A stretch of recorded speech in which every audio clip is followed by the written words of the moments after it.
Mike Sullivan has certainly built up his share of detractors over the past, 2-3 years, and he's got a healthy number of those who listen to this particular program. Morning to you.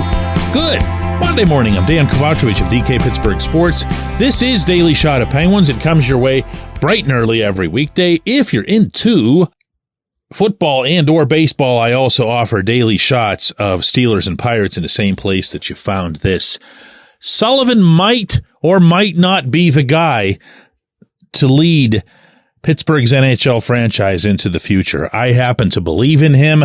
I make no secret of that. I make no apology for it. I also make no secret or apology of the points for which I criticize him, including robustly criticizing him. And yes, believe it or not, both things are possible.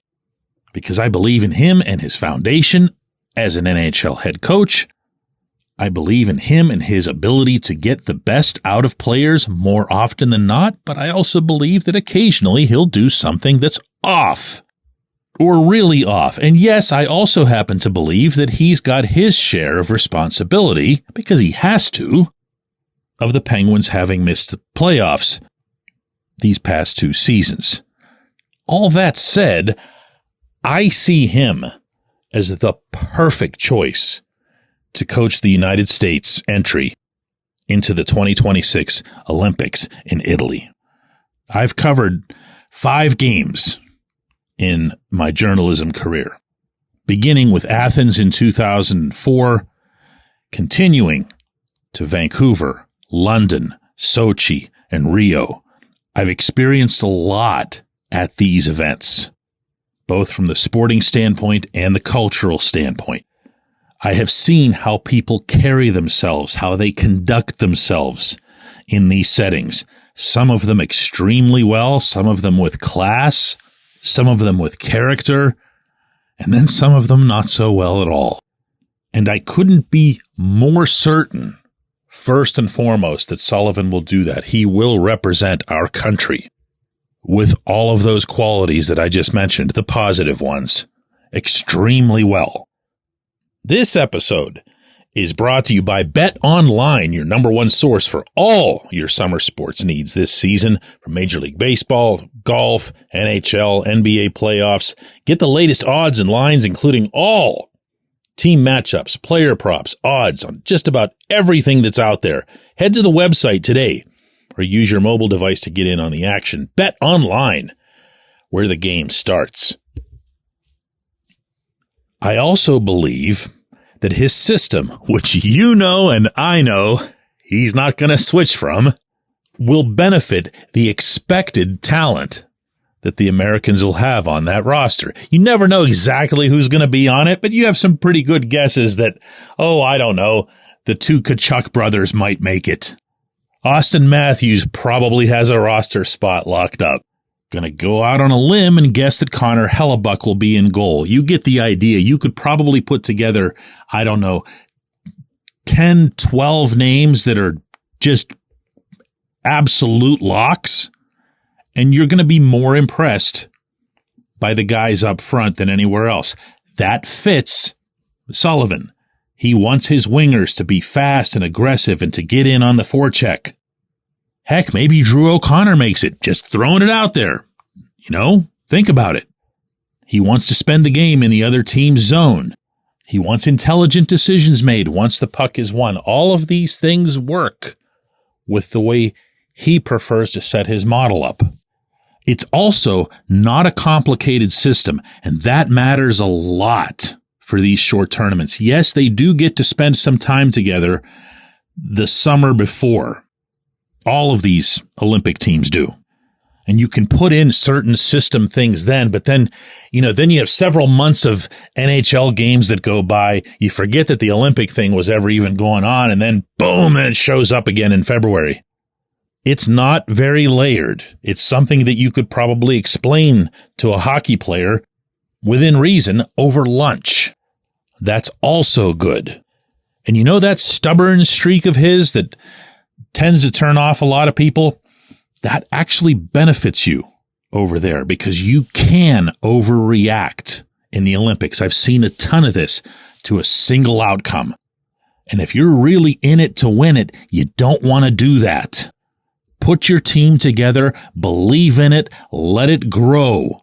More often than not, if it's a good team, those guys are just going to naturally get better and more cohesive with each passing game. Don't be disrupting that. It would be outstanding for our country to win another Olympic gold in ice hockey. It really would. I can't overstate that. We've made massive strides in terms of building up our talent pool, in terms of building up our presence within the National Hockey League, and specifically in terms of skill. You know, I'm old enough to remember when I was younger and the U.S. teams were participating in tournaments like this, it was always, well, you're going to have to, grit it out. You're going to have to grind and, wear down those more skilled Canadians or Russians or whoever. And that's not how you look at American hockey anymore, is it? And you know what? Sullivan can manage that too. If there's one thing that he's got as much experience as any coach on the planet at doing, it's overseeing superstars. It's overseeing guys who know how good they are. Perfect choice. When we come back, J1Q.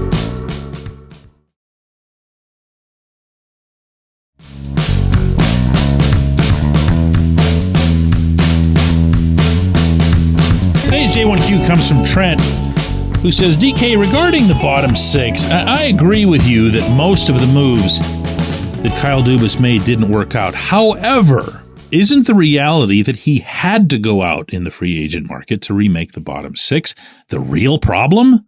Good teams have youth. They have hungry players with energy and improving skills that fill out the bottom of the lineup. Penguins have no farm system.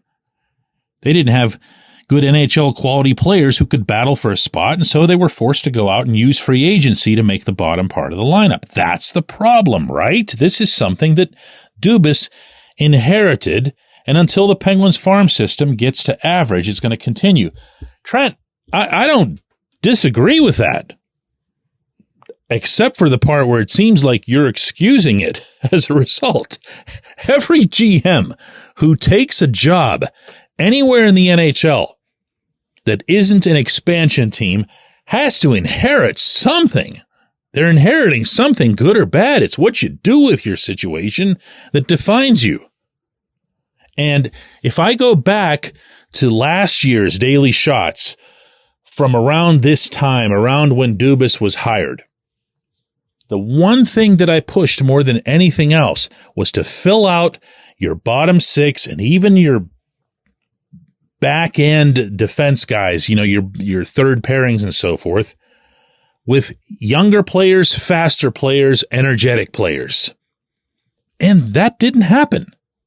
And there was no real reason for it to happen. No, of course you're not going to be able to go and get a bunch of 22-year-olds because they're not available. But there are ways to acquire younger players. There are ways to acquire faster players, feistier players. He didn't do that. He went and got Noel Acciari and Matt Nieto and all the same names I keep referencing when this subject comes up.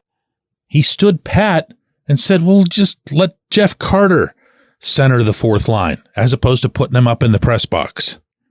These are what the tennis people refer to as unforced errors. Would you have wanted to have, Sam Poulin or somebody come up and fill those roles? Of course. Yeah. I still want it. I still want to see Sam up in Pittsburgh this coming season. I want to see Jonathan Gruden make an impact. I want to see what a full year of Valtteri Puustinen shooting the puck looks like. Have to throw that in with every mention of his name, by the way. And for the record, I actually do that when I'm around him. Like it'll be, good morning, shoot the puck, or something to that effect. He seems to take it well. But do that. That would be perfect. I agree with you. I agree with everything that you're saying, except for the part where you're making it sound like, he gets his mulligan for this. No, he doesn't. It was clear a year ago what the team from this past season needed. He went and got the opposite, and in a couple of cases, really, really overpaid for it. That said, I appreciate the question. I appreciate everybody who listens to this show except for Jacob Trouba and everyone who enables his behavior in the National Hockey League. And we will do another one of these tomorrow.